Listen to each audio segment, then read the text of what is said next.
Hello, what's up? It's me, Salisha, and welcome back to the Salisha Show. We have been through all of the things since the last time I recorded, even though this might be one of our kickoff episodes. Y'all, I have officially become a mother. What? Who? What? Okay, so what's the dealio bajilio? Did we make it to October 3rd at Radio City?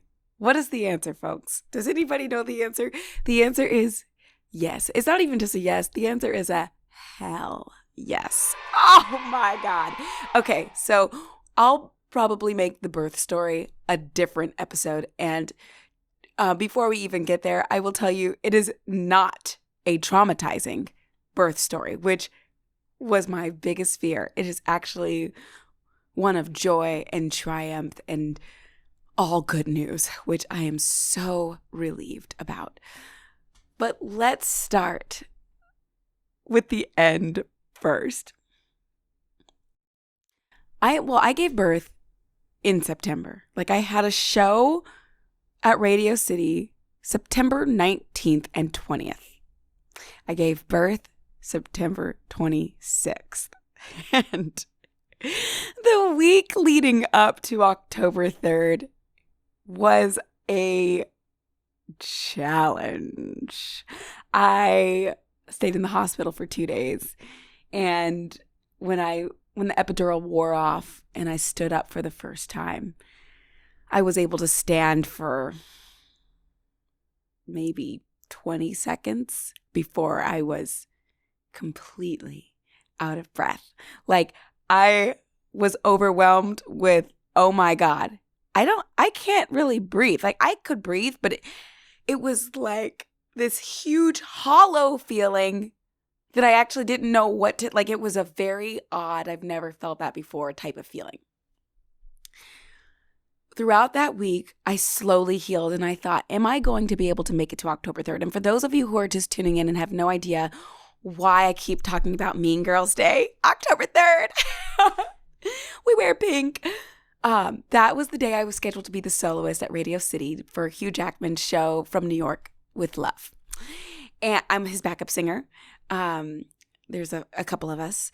And that was the day I was scheduled to sing Never Enough ever since January 2025. I've been waiting all year, and we have known all year that I've been very pregnant. Am I going to make it to this day? I have no idea, but I have a lot of family and friends flying in. They have their tickets. They've spent good money so that they could be in the orchestra, the center orchestra on that day. And I've told everybody, hey, I don't know if I'm actually going to make it to this show. I might be in the hospital. I might have just given birth the day before. I might go into labor that day. I'm due on October 8th. I don't know what's going to happen. So that is what is surrounding this whole October 3rd experience. Okay. Now that we're caught up, it was September 26th when I gave birth. I'll get to that later. And it all the way until, like, all my family flew in October 1st. That part is already a blur. I don't know if I was able to visit because I was very kind of like out of commission. I feel like we had to make it to the pediatrician. Oh yeah, we went to the pediatrician the day before October 3rd. That's a big deal because we have to walk to the pediatrician with our baby boy, Ajax. They say, don't move around, don't leave bed, don't do anything. But now I have to walk to the... Okay, anyway. So yeah, we had a 10 to 15 minute walk to the pediatrician. And I remember thinking on that walk, this is not the easiest walk of my life. Also not the hardest. The hardest walk of my life was when I had to walk to the hospital in active labor. Again, we'll get to that later. But So I walked to the pediatrician and I was like, I'm very exhausted. I wonder if I can perform tomorrow.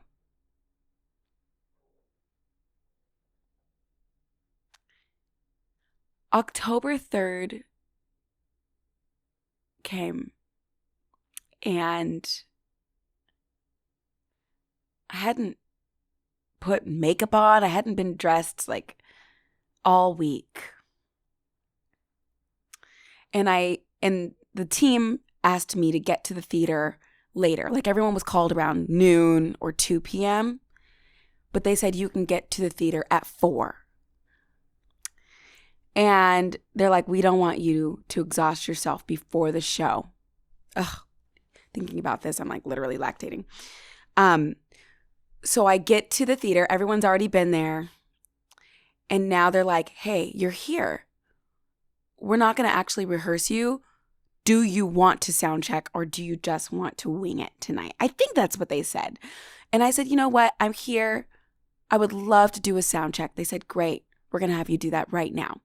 So immediately, like within a couple minutes from being on stage at Radio City for rehearsal, I was now like rehearsal stopped. I was center stage.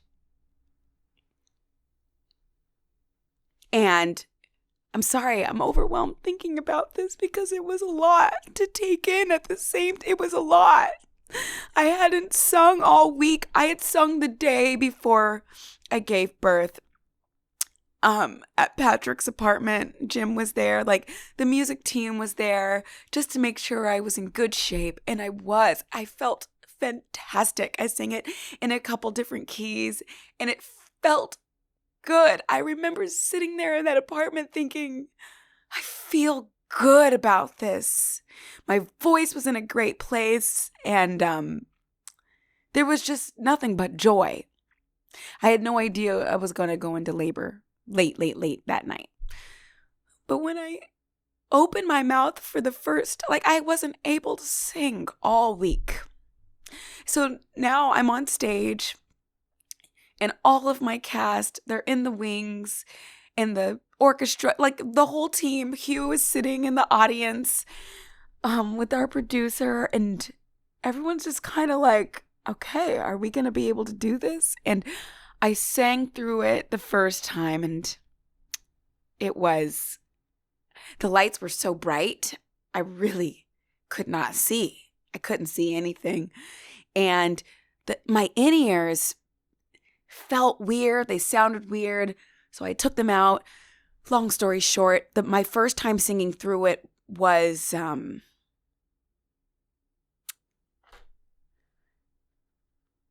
it was not perfect, but it felt good. I don't know how else to describe that.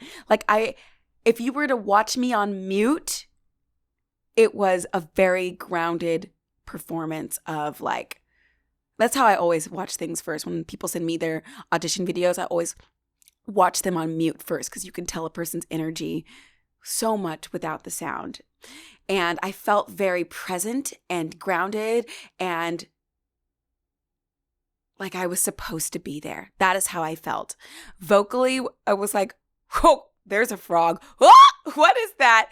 Oh, that note. I'm not sure what that is. And so after I sang it, I was like, Patrick, can we try the other key? And he's like, absolutely. And God bless that orchestra. How many people do we have? There's at least 20 or 30 members of the orchestra, and they all switched the key in the moment and gave me a different key. And I sang through it again. And I thought to myself, okay, I can do this. That night, everybody was very supportive. They gave me my own dressing room so that I could, what is it called? I keep thinking so I could milk myself. What is it called? Oh yeah, pump. Oh my gosh. So I could pump and not breastfeed because my baby was not with me in the building, which was also very odd and very weird. But I was able to pump in a separate room and when I got to the theater later that evening, there were so many gifts from fans, from cast, from the team, from Hugh, and it just felt like so much love. I couldn't believe it. It felt like, wow, this baby has come into the world with so much love coming at him. And I was able to pump before the show. I was able to change, and I was wearing, no, I know nobody asked, but I care about this. I actually was thinking about this all year. I was wearing granny panties and not that other stuff. So that was really important to me. If you've given birth, you know what I'm talking about. But I was able to like really feel like a human and feel really good. In fact, I was able to feel that since day one of giving birth, which I know is not everybody's case. So I'm very grateful for that. But we got dressed, we were able to do the show, and we circled up that night. I might be getting my days mixed up now. No. Yes. Okay. We circled up. We got down to the stage early. We always do a full orchestra, dancers, singers, Hugh Jackman, the music team, everybody circle up before the show, and we just like put our hands in. Hugh says something inspirational, and then we go do our show. And Ryan Reynolds was casually backstage that night, and it was he's really funny, and I can't believe how tall he is. And Hugh was like, hey guys, Ryan's going to be on stage the whole show tonight. Oh, wait, this was Saturday. Shoot. It's okay. This was the day after. But Ryan's going to be on stage the whole show tonight. He was hiding in the orchestra the entire show, pretending to play the trumpet. I'm like, this is hilarious. And it feels like very much an inside joke between the two of them, because no one in the audience is going to know. Like, they're not going to see this. No one is going to see this. And it wasn't until the end of the show that Hugh was like, Ryan, is that you? Are you in the band? And I'm like, you could have brought him out 5 minutes before this bit, but instead he was on stage for over an hour. That is so funny to me, but I'm sorry. I got ahead of myself. That was Saturday night. Friday night, Bradley Cooper was backstage. It was Bradley Cooper, Kate Hudson, and they're like a couple of their friends and family. And we were all circled up, and I was thinking, wow, this feels like a fever dream. I cannot believe I'm here. Hugh said something kind to me and about me, and before we went out there, and they gave me the option. Do you want to do the whole show, or do you want to just sing the solo and call it a day? I was like, thank God. I think I have it in me to do the whole show. And so I did. I had to change what I was wearing because nobody wants to see like a see-through mesh shirt without a pregnant belly. Like, who wants to see stretch marks? So I changed up my wardrobe, but I was able to go out there with my peers, and it felt so freaking good knowing my friends, my family were out there. They were all out there. I could feel the love. And when it was time for me to sing,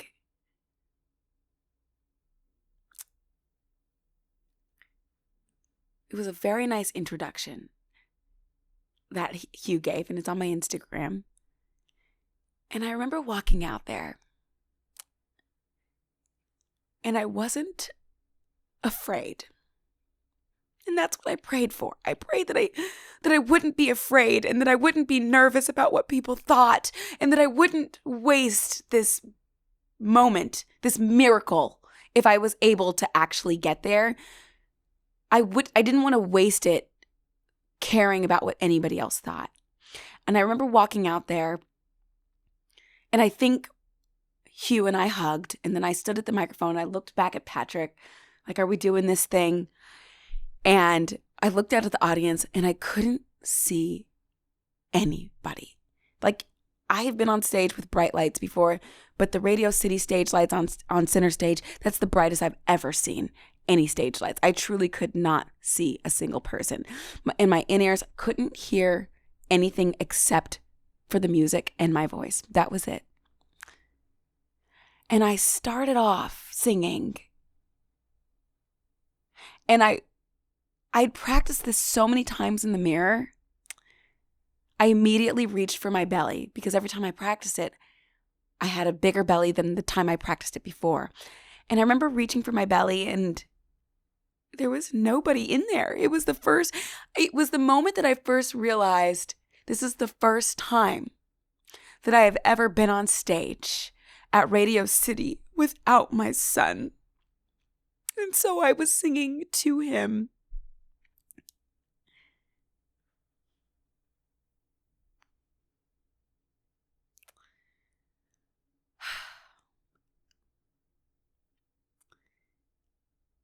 And I wasn't afraid. And my voice, as much as I wish I had time to retrain my voice for what it would feel like postpartum, I didn't have time for that. But it was good enough for me to show up to work. And good enough for me to feel like I belonged to be there. I belonged there. And something happened. The beginning of the song felt very intimate, very like, I'm just thinking about my son and Andrew in the audience and my dad and my mom who flew out to New York. And then something happened in the middle of the song where it went from, I can't believe we're here right now, to, we are freaking at Radio City! Yes, we freaking did it. And it went from, like, I remember like Tony Robbins, being at the Tony Robbins conference last year, and how changing your mindset to like a yes, yes, yes, yes. And just really fear just having no place there. And that is the zone that we went into. And it felt freaking good. Like I just had no doubts in my mind. And I get to the end of the song, I hit the big note, all the things. And after I hit the big note,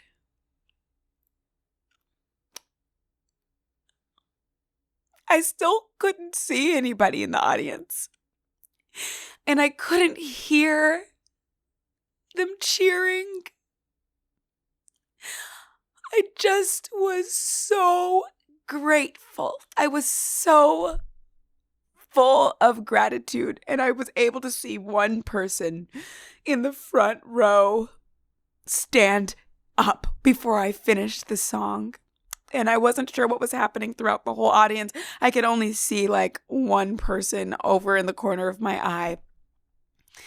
And a few phones flicker. Like I could see a few people filming. And I'm thinking about it with like, I was able to watch people's videos like after the whole thing, and I could hear them cheering and everything. I couldn't really hear that in the moment, and I wasn't doing it for anybody, but except in that moment, I just was thinking, thank you, Jesus. Years ago, I prayed.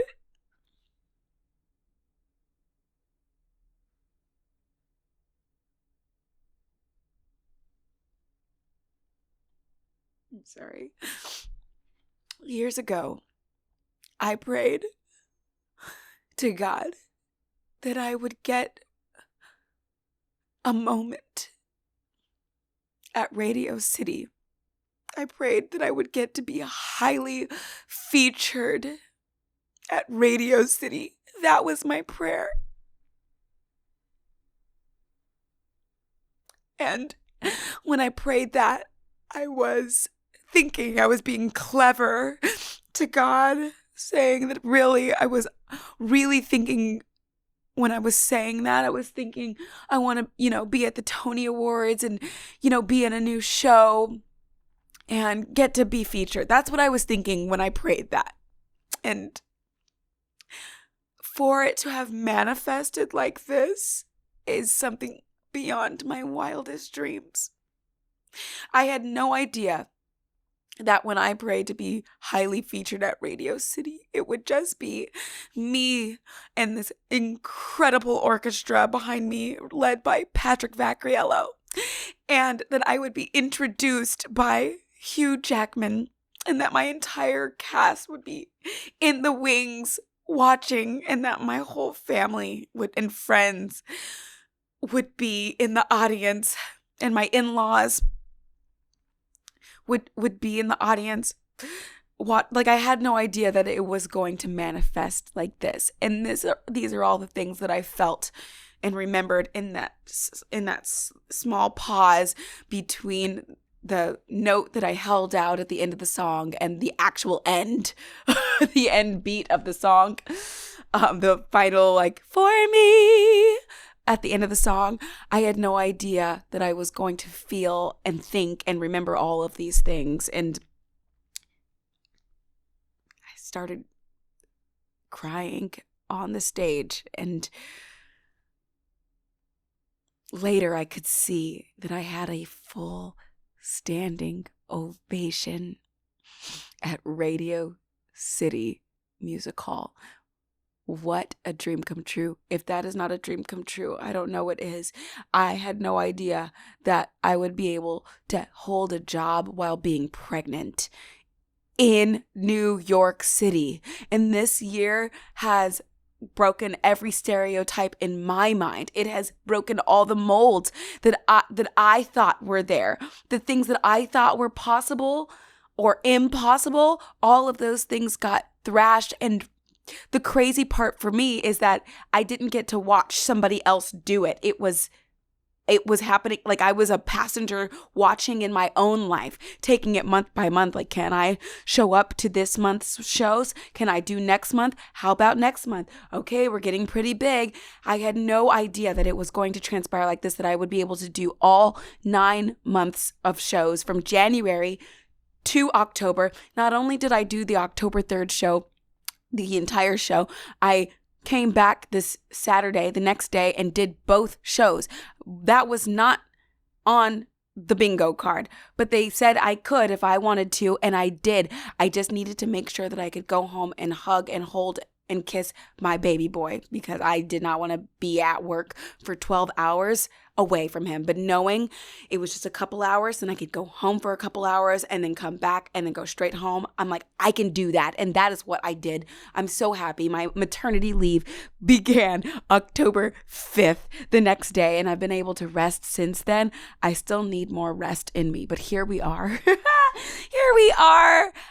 And as soon as I'm done recording here, you better believe I'm going to run home and get to hold my baby boy, Ajax Anthony Weiss. Honey, I love you so much. I know you won't be able to watch this or know that any of this is happening, but I hope that you know, I hope when you get old enough that you can turn back and look at this and be so proud of your mama, because it is important to me. It is so important to me that that as my son, and I'm talking to you guys, that as my son grows up, he's able to watch his mom and his dad achieve their dreams, go for their dreams, live their dreams, go for their goals, and not give everything up because, oh, now life has to stop. No. I want to be able to take my son with me when I am doing a gig. I want him to grow up seeing his mom and dad work really hard, and to enjoy and love what they are doing. And for him to know that it is possible to have a life that you love, that you have manicured, that you have actively chosen, that you're not living life by default, that if you are living a life that you don't like, that you remember that you can make another choice to change it, that as long as you're alive, you can start over, you can start fresh, you can make different decisions, you can have different actions, and that you deserve to live a beautiful, happy life. Or maybe it's different for other people. Maybe they want to live a badass life. Maybe they want to live a sexy life. Whatever that is, you are the captain, and you get to decide that.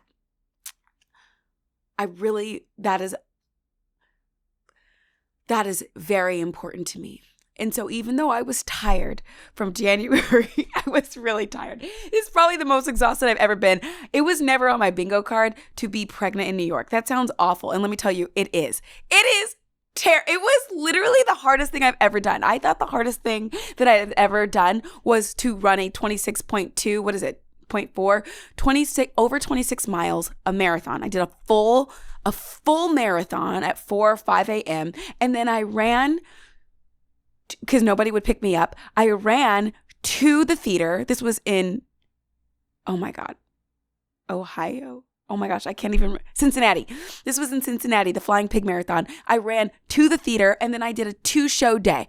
That I thought that was the hardest thing I ever done, especially since I didn't train for that marathon. I truly just paid for it and showed up and beat my body and forced it to do this thing. And at mile 19, when I was in the most pain, I told myself, after 18 miles, I'm allowed to call my dad. After 18 miles, I'm allowed to call my dad and just say hi. And that's exactly what I did. And he was laughing because he knew I was in pain. I thought that was the hardest thing I ever did. Wrong. Being pregnant in New York City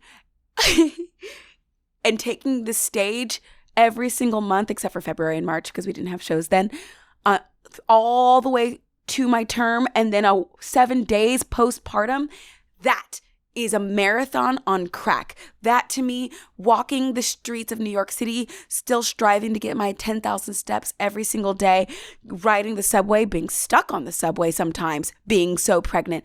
That hardest thing I've ever done.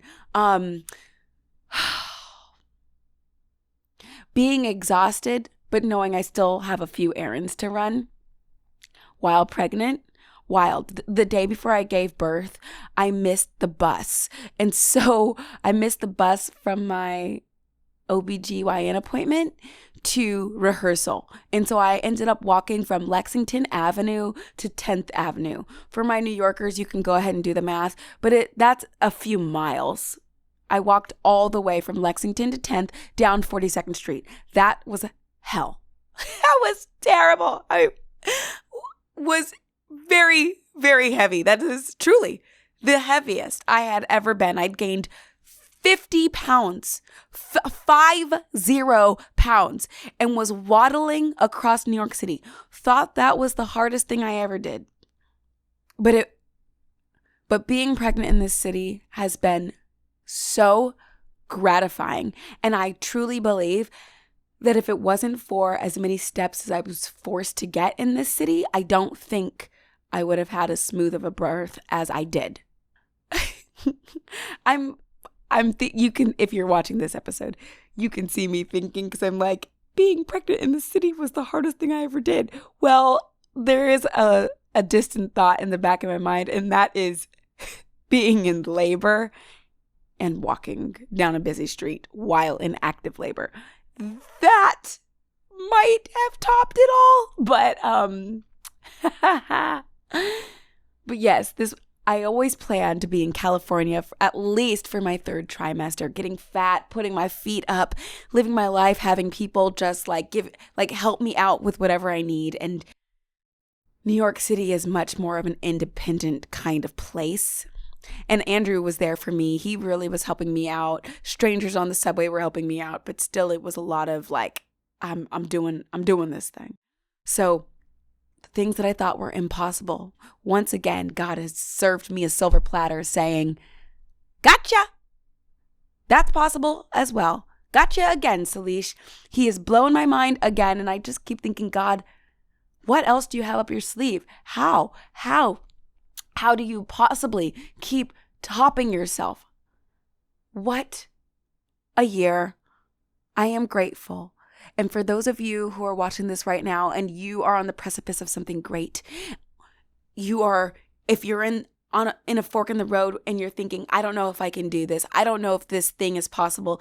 It's a cliche. We've heard this now. Impossible literally spells out, I'm possible. This is not new news. Whatever it is that you're thinking that you really want to happen, your dreams are valid. They're real.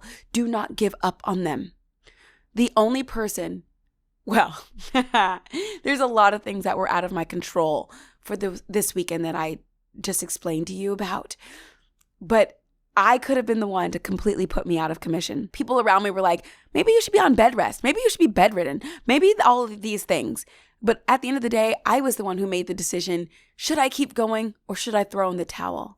So when it is up to you, I want to encourage you to relentlessly pursue your desires and your goals and your dreams and live to tell the story. That's all I got. Thank you so much for tuning in.